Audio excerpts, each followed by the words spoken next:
와 성령으로 거듭나다, 이런 제목으로 말씀을 나누도록 하겠습니다. 지난주에 이어서 우리가 이제 계속해서 거듭남, 이제 위로부터 태어난다고 그랬죠. 다시 생명을 얻는, 영적 생명을 얻는 중생, 다시 중자 생명하는 그 생자에서 다시 태어나는 생명에 대해서 지금 살펴보고 있습니다. 여러분 가운데에는 중생을 확신한, 나는 거듭났다, 난 예수 안에서 생명을 얻었다는 확신을 가지시는 분도 계실 거예요. 그리고 또 어떤 분들은 내가 거듭난 건가? 거듭난 게 뭐야? 아니 중생이 뭐야? 이런 생각을 가지는 분도 있을 수 있어요. 교회를 다니면서 내가 정말 거듭났나? 여기 보니까 오늘 거듭나지 아니하면 하나님의 나라를 볼 수 없다고 그랬거든요. 예수 생명, 그 생명이 내게 들어와 있는 것이 확실하지 않으면 그 사람은 하나님 나라, 우리가 이제 천국이라고 생각을 하죠. 하늘나라라고 생각하죠. 물론 하늘에만 있는, 하늘나라는 여러분 하늘에만 있는 나라가 아니라 하늘이 우리 안에서 이루어져서 지금 시작되는 나라가 하늘나라입니다, 여러분. 죽음에서 이어서까지 이어지는 하나님 나라죠. 자, 근데 여기 이 하늘나라를, 하나님 나라를 볼 수 있고 들어가려면 거듭나야 한다고 하는데, 저는 우리 모든 성도들이 내가 거듭났는가 하는 확신에 있어서 분명해지시기를 바라고, 또 한편으로 내가 거듭났는지 안 거듭났는지 헷갈리는 분들은 분명히 아시고 거듭남을 체험하게 되는 그러한 이 말씀의 시간이 되시기를 축복합니다. 네, 이 신앙생활, 우리가 예수를 믿는다 하는 것은 이런 게 아니에요, 여러분. 내가 조금 더 선해졌다, 조금 더 착해졌다, 예전에 거짓말 많이 했는데 이제 조금 더 덜하고, 옛날에 마음이 굉장히 불안했는데 교회 나오니까 조금 더 덜 불안해졌다, 여기 들어오는 순간 마음이 좀 편해졌다, 그런 수준의 것들을 말하는 게 신앙이 아닙니다. 신앙이라는 건 생명, 예수 생명이 내 안에 들어오는 겁니다. 그래서 완전히 다른 차원이 되는 거예요. 다른 차원이 되는 거예요. 이게 흉내 낼 수 없어요. 여러분, 이게 가끔씩 우리가 전도하려고 예수 믿지 않는 가족들을 이제 교회에 데리고 오려고 하면 참 힘들잖아요. 그래서 제가 우리 교회에 보면 그런 분들도 많이 계셨어요. 뭐냐면 오라고 그러면 교회 밖까지만 해요. 교회 밖까지만. 그리고 안 들어와. 예배 끝나면 같이 가고. 들어오는 게 너무 힘들다는 거예요. 그리고 또 오라고 그래서 여기 앉았는데 말씀을 들으려고 그래 들리지가 않아. 여러분 말씀이 들리세요, 여러분? 참 은혜입니다. 근데 혹시 여러분 한번 잘 생각해 보세요. 내가 이 자리에 앉아는 있는데 목사님이 무슨 얘기를 해도 나는 참 귀에 안 들리고 듣는 순간부터 졸린다. 그럼 둘 중에 하나겠죠. 제가 설교를 무진장 못하거나, 물론 그런 죄도 있을 것 같습니다. 또 하나는 영적인 생명이 없는 것입니다. 여러분 이거는 잘 구분해서 여러분 보시기를 바랍니다. 심각한 것입니다. 그래서 생명이 없으면, 거듭나지 않으면 할 수 없는 게 있어요. 여러분 애들이요 태어나면 울죠. 응애 울죠. 그 연습해서 되는 거 아니거든요. 그 생명이 있기 때문에 하는 겁니다. 여러분 우리가 예수님 향해서 기도하는 것도 그런 의미예요. 주님, 어떻게 주님을 찾을 수 있어요? 이거 생명이 있기 때문에 되는 거거든요. 그리고 여러분 우리가 회개하는 거, 우리가 예배하는 거, 이런 거 다 생명이 있기 때문이에요. 아기가 1년 되면 아장아장 걸어요. 여러분 물론 연습해서 걷기도 하지만 그거 생명 없으면 못 걸어요. 근데 그렇게 되는 거예요.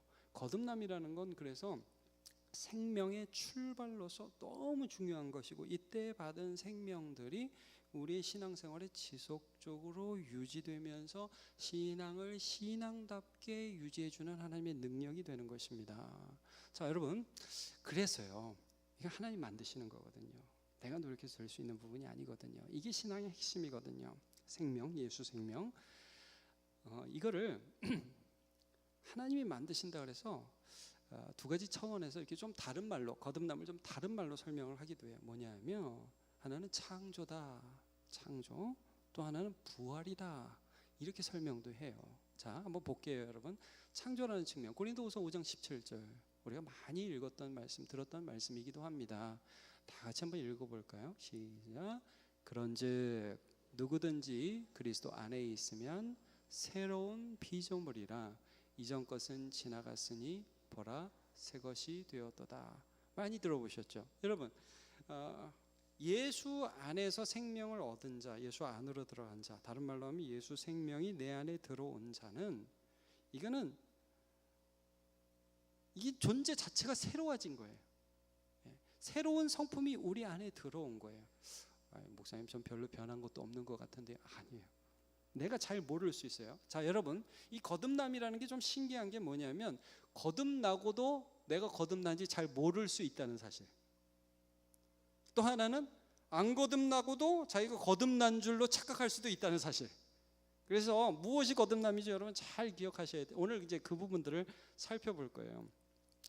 새로운 피조물이래요. 하나님이 그 안에 생명을 확 집어넣으셨대요. 예수의 생명을 확 집어넣으셨대요. 자, 또 하나만 볼게요. 고린도후서 4장에 보면요, 자, 어두운데 빛이 빛이라 말씀하셨던 그 하나님께서 이 뭡니까? 창조주 하나님이죠. 빛이 있으라 하니 말씀하시니까 창조의 역사 가운데 온 세상에 빛이 생기기 시작했잖아요. 그 창조주 하나님이 우리 안에 뭘 창조하셨느냐? 예수 그리스도의 얼굴에 있는 하나님의 영광을 아는 빛을 우리 마음에 비추셨다. 그 창조주 하나님 우리 안에도 빛이 있으라 창조하신 거예요. 여러분, 하나님의 영광을 누가 아느냐? 그의 아들 예수께서 아시잖아요.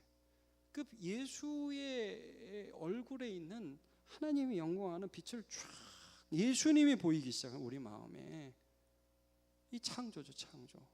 자, 또 한편으로 어떻게 설명을 하시냐 하면 좀 전에 창조와 부활이라고 그랬죠. 여러분, 부활로도 설명을 해요. 그러니까 내가 생명을 만들 수 없잖아요. 자, 어디를 보시냐 하면 에베소서 2장 1절 보면 이런 말씀하셔요. 그는 허물과 죄로 죽었던 너희를 살리셨도다. 이렇게 말씀을 해요. 그러니까 예수님이 죽었다가 살아나신 거, 우리가 이제 2000년 전에 일어난 이 일들을 우리가 볼 때 참 재미있는 거는, 여러분, 그건 예수님 안에서, 물론 우리가 예수님 안에서 죽고 예수님 안에서 살아났습니다. 그러나 또한 우리 편에서 볼 때에도 그 예수님의 부활이 나의 것이 되도록 성령께서 역사하신다는 거예요. 내 마음에 예수의 부활이 내 것이 되도록 생명력을 넣어주신다는 거예요. 부활이 부활. 그러니까 여러분, 우리가 부활 그러면 어떻게 생각하고 있어요? 우리 다 죽을 거잖아요. 그렇죠? 죽고 난 다음에 예수께서 다시 오실 때에 그때 다시 살아나는 것, 그래서 예수님처럼 영원히 죽지 않는 몸을 가지고 살아나는 것을 부활이라고 하죠. 그렇죠? 네. 근데 여러분, 성경은 저와 여러분이 예수 믿으면 그때 영적으로 부활한다고 선언하고 있습니다. 영적인 부활이 우리에게 있는 것입니다. 아담과 하와 범죄함으로 하나님의 관계가 끊어졌죠. 하나님을 느끼지 못해요. 그랬던 존재들이 예수를 믿는 그 때에 우리의 심령 안에 생명이 들어와서 영이 살아난다. 여러분 좀 들으면서 계속 저 목사가 지금 뭔 소리를 하는 거야? 영이 사는 게 뭐야? 육체가 산다는 건 이해가 가는데 영이 사는 게 뭐야? 거듭남이 뭐야? 한번 들어봅시다. 여러분, 뭐가 영이 사는 거냐? 하나님이 무엇인가 창조하시고 부활케 하신다는 거예요. 자, 성경 요한복음 바로 다음이 사도행전, 그 다음이 로마서입니다. 여러분 로마서 한번 6장 한번 가보셔요.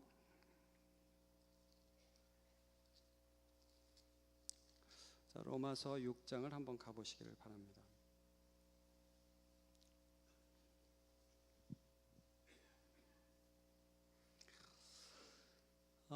로마서 6장에 보면 이제 예수님과 우리의 연합에 대해서 말씀을 하고 그걸 세례와 관계해서 설명을 하거든요. 그래서 예수님의 죽으심이 내 죽음이 되고 또 예수님의 부활이 내 생명이 되는 것, 그건 2000년 전에 일어나지만 내 사건이 되도록 하는 것이 바로 성령께서 하시는 사역, 성령 세례다 하는 부분을 설명을 합니다. 그래서 여러분 2절을 한번 보세요. 3절을 한번 보세요.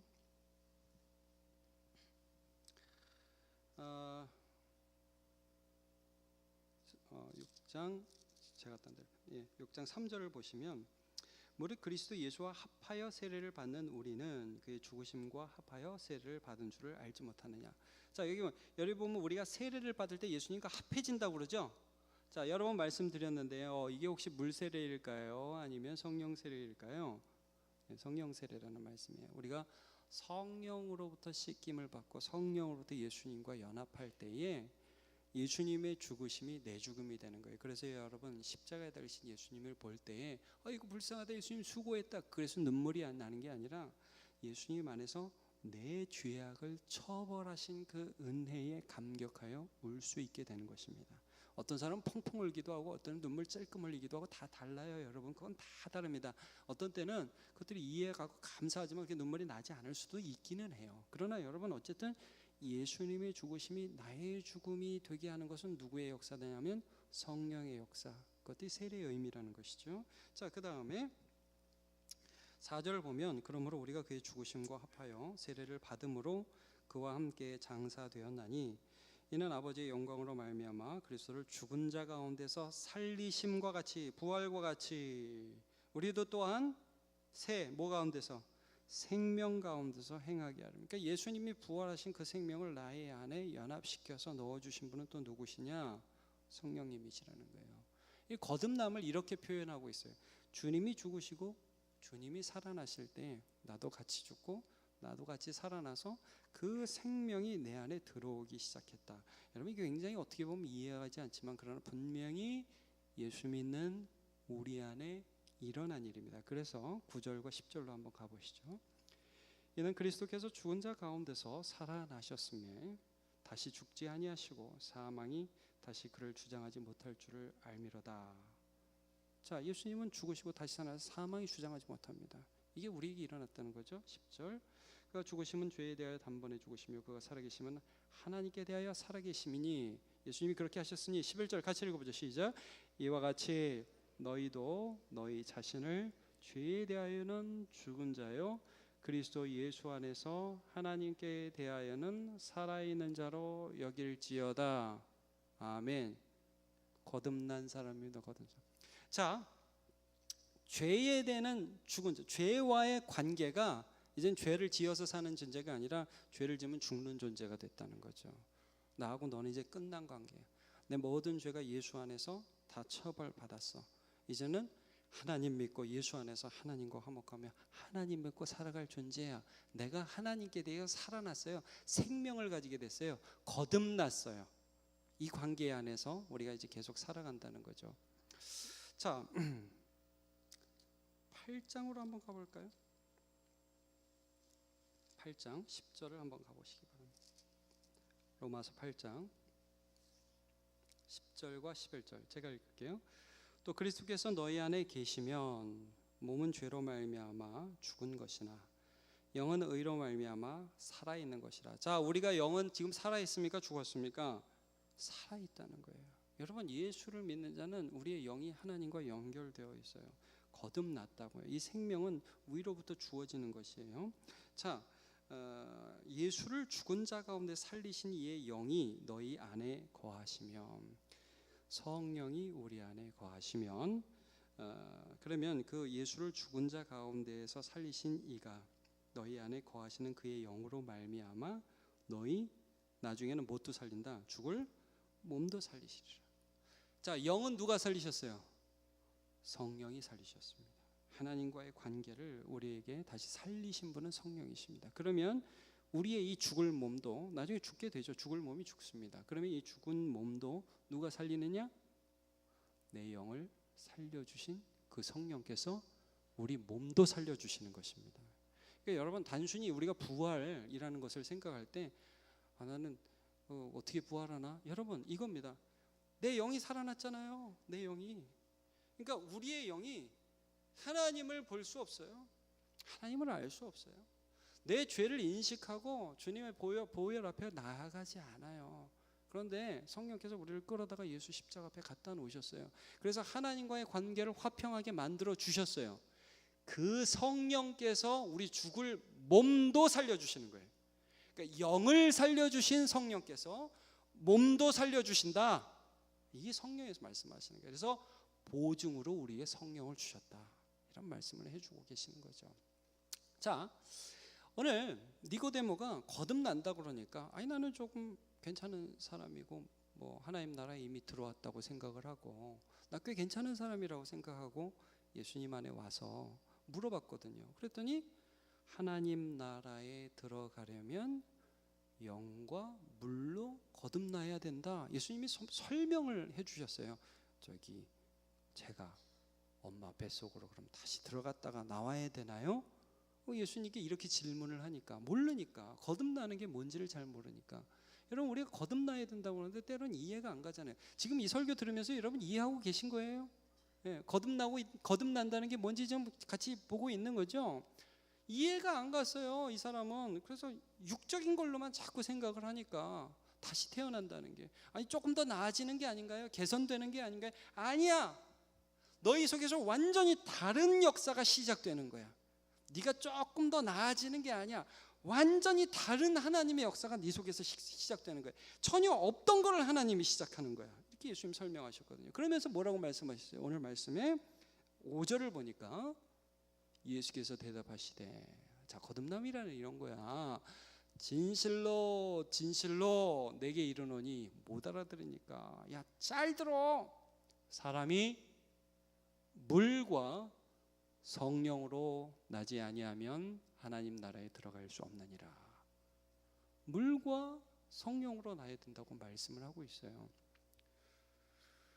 그럼 뭐 성령으로 나는 거에 대해서는 우리가 여태까지 조금 말씀을 나눴으니까 성령께서 이렇게 하시는구나. 물은 뭐냐? 그래서 어떤 사람은 이게 물 세례라고 말을 하기도 해요. 그래가지고 이제 세례 받으면 구원받는다, 거듭난다. 그래서 천주교에서 여러분 어떻게 합니까? 사람 죽으려고 그러는데 신앙 안 가졌으면 가서 뭐부터 해요? 세례부터 주는 거예요. 세례 받으면 구원받는다고 생각하니까. 그럼 여러분, 예수 믿지도 않는데 세례만 받으면 구원받습니까? 절대 그런 거 아닙니다. 자, 여기서 물이라는 것은 오히려 물 세례 받으면 구원받는다라는 의미보다는, 요한은 물로 세례를 주었지만 예수님은 성령으로 세례를 주신다고 말씀하셨잖아요. 그러니까 이 물 세례가 궁극적으로 의미하는 성령께서 우리의 죄를 씻어 주시는 성령의 역사의 한 부분을 강조한 표현이라고 봐야죠. 이 물과 성령으로 거듭난다는 것에 대해서 좀 성경의 다른 부분에 보면 이걸 잘 해석한 부분이 있어요. 자, 디도서 3장 5절을 한번 볼게요. 우리를 구원하시되, 자, 하나님 우리를 구원하십니다. 하나님 나라에 들여보내십니다. 천국 백성이 되게 해주십니다. 그런데 우리의 행한 바 의로운 행위로 말미암지 아니하고, 여러분이 착한 일 많이 한 거, 여러분이 남 도와준 거, 여러분이 예배 많이 참석한 거, 그것 때문에 구원받는 거 아니고 오직 그의 긍휼하심을 따라, 첫 번째 뭐예요? 중생의 씻음. 이게 물이죠. 물과 성령으로 할 때, 우리가 거듭날 때 우리의 죄악이 예수 그리스도의 십자가의 보혈이 우리의 죄악을 씻는단 말이에요. 그리고 성령이 새롭게 하십니다. 자, 여러분, 이런 거예요. 십자가에서 2000년 전에 예수님이 죽으셨죠. 아멘 한번 하면 좋겠네요. 자, 여러분, 십자가에서 예수님이 2000년 전에 죽으셨습니다. 근데 그 참 어려운 일 하셨네, 참 귀한 일 하셨네가 아니라, 거기서 하나님의 어린 양이 세상의 모든 죄를 지고 골고다 언덕에 올라가셔서 십자가 위에서 두 팔에 못을 박히시고 머리에 가시관을 쓰시고 두 다리에 못이 박히셔서 피가 철철철 났습니다. 아이고 아프시겠네가 아니고, 그 피가, 예수의 피가, 예수의 죽음이 나의 죄에 대한 심판이라는 것이 믿어져서 오늘 죄인인 나의 모습 그대로 십자가 앞에 나아갈 때 그 피가 십자가 아래 땅속으로 스며드는 게 아니라 내 가슴으로 흐르더라 이겁니다. 그래서 내 더러운 죄가 씻겨져 나간다. 이게 중생에서 성령께서 내 마음에 하신 일입니다. 자, 여러분, 십자가는 예수님이 지셨습니다. 그렇죠? 예수께서 십자가에서 피 흘리시고 예수께서 십자가에서 모진 고통을 당하셨습니다. 그런데 그 십자가의 피가 내게 적용되고 내게 믿어지고 그것들 앞으로 내 모든 죄악들을 쏟아놓고 하나님, 내가 이런 죄인입니다 할 때 그 피가 내 마음속으로 흘러 들어와서 내 모든 죄를 씻어내는 것은 성령께서 하시는 일입니다. 이게 거듭난 자 안에서 일어나는 역사라는 거예요. 여러분, 이것보다 더 중요한 게 없습니다. 이것보다. 어떤 인간도 자기의 죄를 자기가 씻을 수 없습니다. 그러나 생명이 우리 안에 흘러들어오고 성령께서 역사하시기 시작하면 우리 죄인된 이 모습 그대로를 주 앞으로 가지고 가서 예수의 보혈, 그 씻기시는 보혈 앞으로 나아가서 죄가 씻기시는 은혜가 우리 가운데 적용되도록 나를 드리게 하시고야 마신다는 것입니다. 이게 된 자는 거듭난 자입니다. 여러분,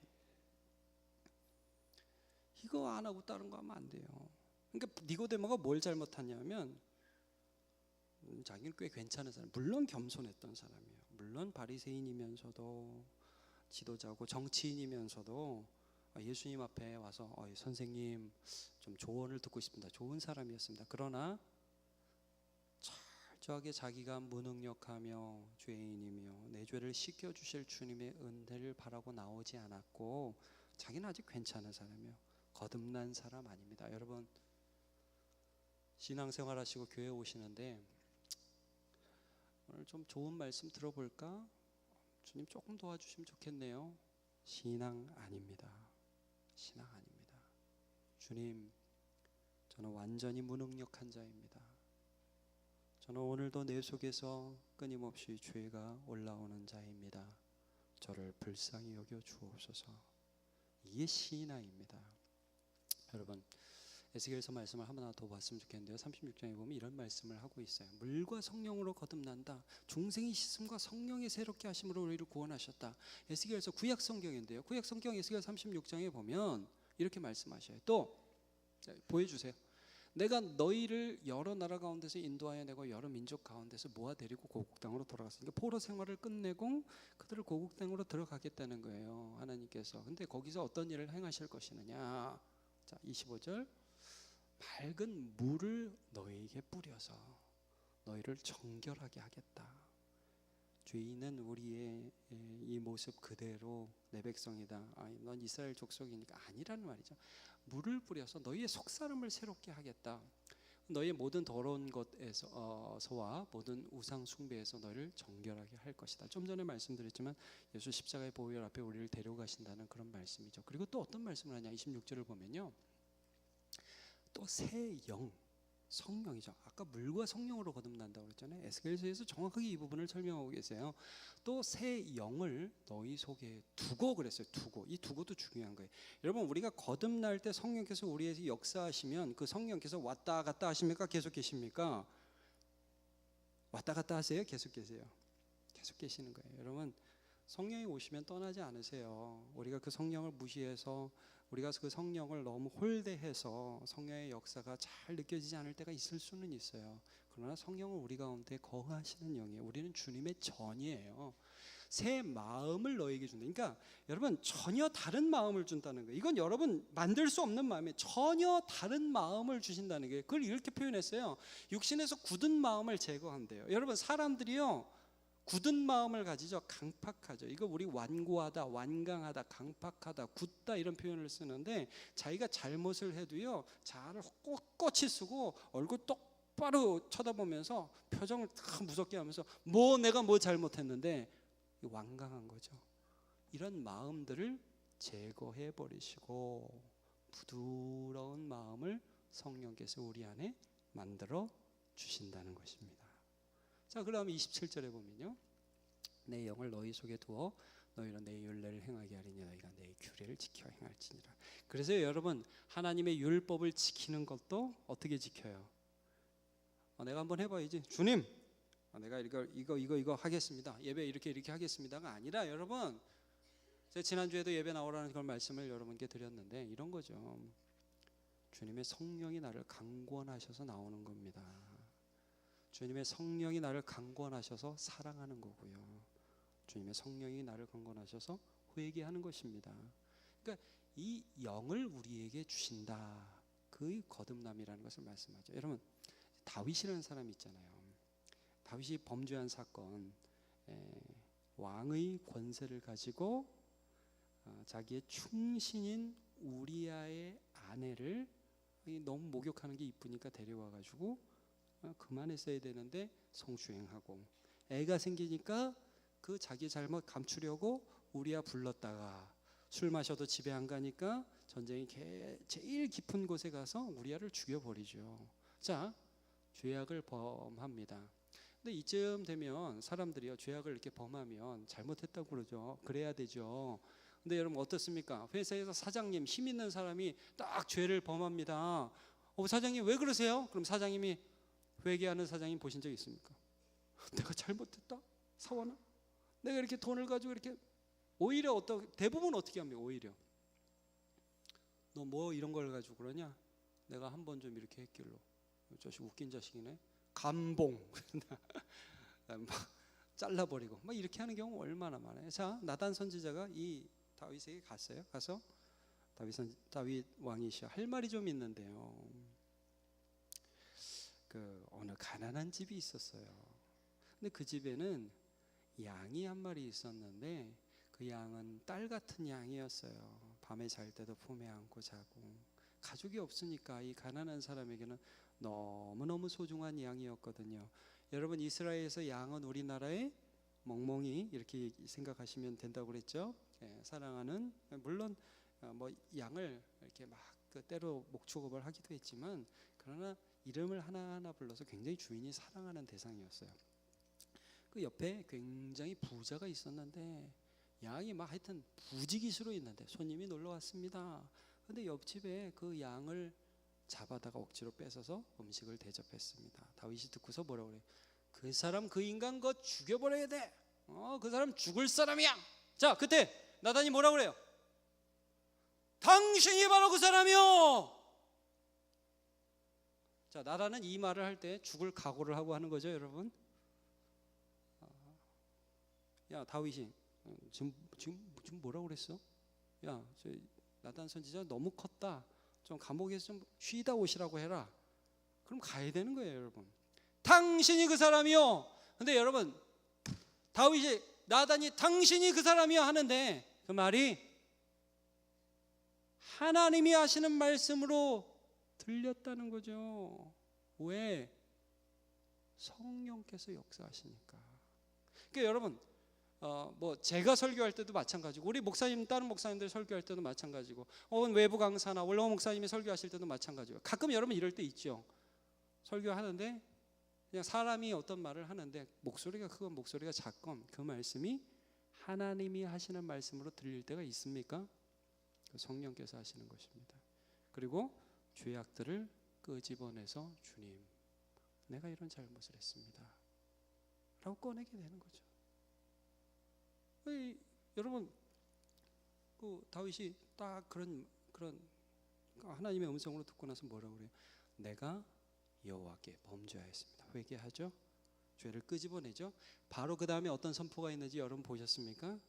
하나님께서도 당신을 용서하셨거니와. 다윗의 죄를 씻기시는 거예요. 씻기시는 거. 그리고 나서 벌을 주죠. 여러분, 용서받았기 때문에 벌 받는 겁니다. 이게 잘 기억하십시오. 용서받았으면 벌을 안 받는 게 아니라, 그 용서 안 받았으면 다윗이 죽었어야죠. 그 자리에서 칼로 죽. 용서받았기 때문에 다시 죄를 짓지 말라고 다윗의 삶에서 죄를 이렇게 끊어버리시는 하나님의 역사가 있잖아요.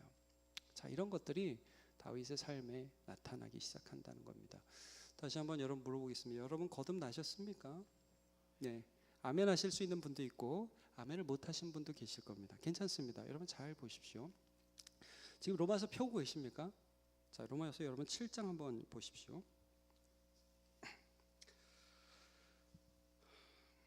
로마서 7장은 우리가 이 구절로 굉장히 유명하게 잘 알고 있죠. 맨 끝에 보시면 오호라 나는 공고한 자로다. 24절에 이런 말씀이 있어요. 나는 내가 진짜 너무 힘들어. 나는 진짜 왜 이러는지 모르겠어. 나는 주님 뜻대로 살고 싶은데 왜 내 안에 죄 때문에 이렇게 힘들지? 자기 죄를 인식하는 과정들을 쭉 여기 기록하고 있어요. 자, 여러분 구절을 한번 보세요. 전에 율법을 깨닫지 못했을 때에는 내가 살았더니, 이게 무슨 말씀이냐면 전에 하나님 말씀이 탐심내지 말라, 남의 것을 탐내지 말라, 탐심에 대한 율법을 잘 깨닫지 못할 때는 괜찮았는데 사실 괜찮지는 않죠. 그래 탐심이 있긴 있었죠. 그러나 그 율법을 듣고 난 후에는 여러분 이런 거 하지 말라고 그러니까 더 하고 싶어. 네. 자, 여러분 이런 거죠. 만약에 저 뒤에다가 제가 금반지 하나 딱 놓고, 여러분 우리 교회에서 한번 실험해 볼까요? 이거 100%가 안 돼요. 금반지 하나 딱 놓고 오늘 광고한다고 칩시다. 저기다 금반지 놓고 제가 오늘 갈 건데 오후 예배까지 아무도 건들지 마세요. 자, 오후 예배까지 아무도 건들지 마세요. 진짜 금이에요, 진짜 금. 그럼 오후 예배까지 그 금반지가 남아 있을까요? 누가 가져갈까요? 모르겠어요, 어떻게 될지. 근데 여러분 우리 안에 여러분 그런 거는 별로 탐심이 나지 않겠지만, 그러나 이 세상 가운데 그런 일이 있다고 생각해 봅시다. 길가에다 딱 요거 하나 놓고 저 이거 진짜 금으로 된 건데 아무도 가져가지 마시오 딱 붙여놓으면 바로 없어집니다, 여러분. 그러니까 이거 뭐예요? 뭘 하지 말라고 그러니까 나는 더 하고 싶다. 나는 내 안에 죄가 올라온다. 여러분 살아가다 보니까 죄가 올라오는 게 보여요, 안 보여요? 안 보이는 게 죄인입니다. 안 보이는 게. 여러분 아까 우리가 굳은 마음, 강팍한 마음에 대해서 그 부드러운 마음을 주신다고 생각했죠. 구약 성경에 보면 완고한 마음을 가졌던 대표적인 사람이 누가 나오죠? 마음을 막 강하게, 죄를 지으면서도 마음을 강하게 여긴 사람, 대표적인 사람 누가 나옵니까? 모세 시대의 이집트의 왕, 우리가 바로라고 여러분 기억하시죠?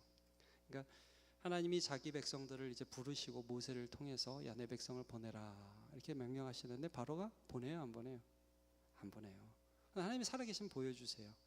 피재앙, 개구리재앙, 이재앙, 파리재앙, 암흑이 나오고 우박이 나오고 독종이 나오고 여러 가지 재앙을 통해서 하나님 살아계심을 분명히 보여줍니다. 그러나 보내요, 안 보내요? 안 보냅니다. 자, 이 사람은 자기가 죄 짓는다는 것을 알고 있을까요, 모를까요? 여러분 아는 것 같습니까? 한편으로는 알아요. 이게 잘못됐다는 거지 본성적으로 느낍니다. 그런데 그 마음을 고칠 생각이 없죠. 여러분 한번 생각해 보십시오. 우리 마음에 있는 죄악을 우리가 우리의 능력으로 고칠 힘이 있을까요? 고칠 수 있다고 믿으시는 것 같은데. 여러분 우리가 얼마나 자존심이 센지 아십니까? 내가 잘못한 거 딱 눈 똑바로 쳐다보면서 여보세요, 그렇게 살면 안 돼요 딱 얘기하면 우리 중 어느 누구도 엎드려서 죄송합니다 안 합니다. 우리는 우리의 죄악을 직시하고 우리의 악한 것을 날마다 봄에도 불구하고 그 죄악을 붙들고 사는 사람들입니다.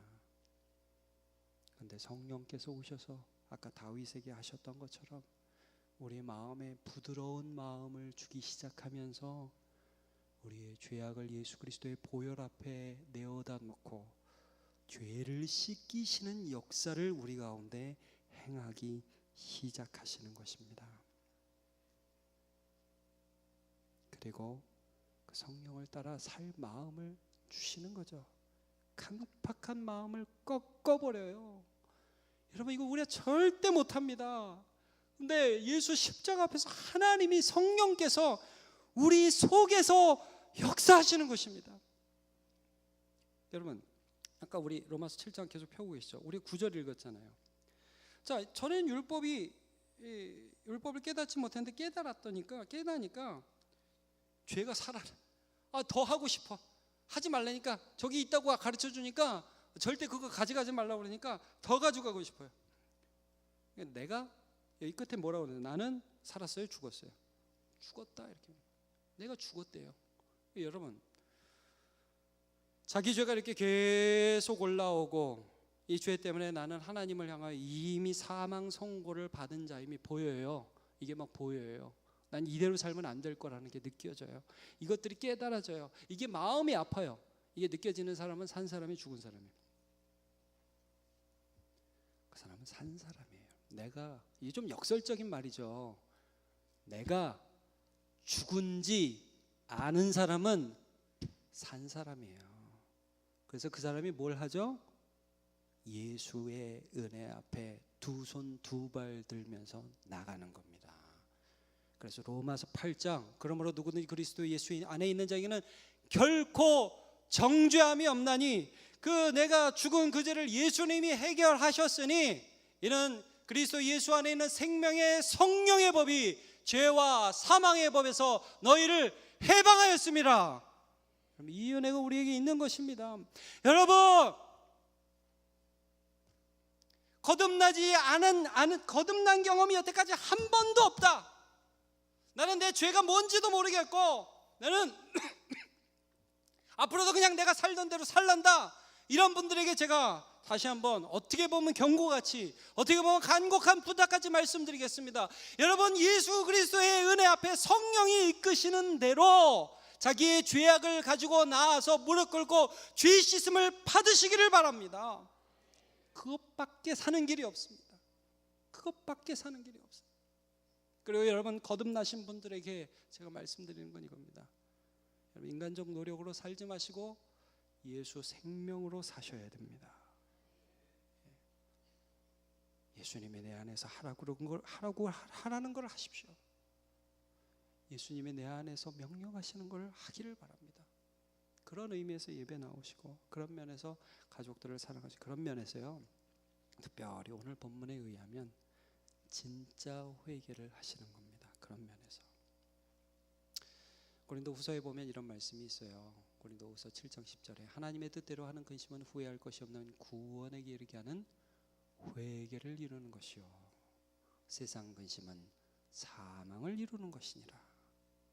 성령께서 우리 안에 회개를 이루신다는 거죠. 그래서 우리 안에서 생명의 역사를 이루어 가신다는 겁니다. 말씀 마치겠습니다. 여러분, 사람이 남의 죄에 대해서는 왜 그렇게 열을 내면서 저 인간 저렇게 살면 안 된다 그러면서도 딱 자기 문제에 오면 그렇게 관대해지는 줄 아십니까? 죄인이라서 그렇습니다. 남들은 다 아는 죄 지었는데 저기만 모르는 죄, 왜 자기만 모르는 줄 아세요? 여러분 옆에 보면 그런 사람들 있죠? 딱 보면 교만해. 근데 본인은 몰라. 딱 보면 자기 연민이야. 맨날 슬퍼, 힘들어. 뭐 살아보면 되겠구만. 근데 그래. 왜 그래요? 죄예요, 죄. 맨날 미워해. 옆집 여자가 문제라는, 그 옆집 여자가 얼마나 악랄한 여자인지 모르겠다는 거예요. 계속 지켜보니까 당신이 더 악랄해. 본인만 몰라요. 왜 남의 죄에 대해서는 그렇게 열불을 내고 나의 죄에 대해서는 관대한지 아십니까? 우리가 죄인이라서 그렇습니다. 그것들을 우리의 힘으로 고칠 수 없는데 성령께서 그것을 예수의 십자가 보혈 앞으로 가져가셔서 씻겨 주시는 것입니다. 그러므로 여러분, 오늘도 이 믿음 안에서 살아가시고 성령 안에서 새 생명을 누리며 살아가는 주의 백성 되시길 축복합니다.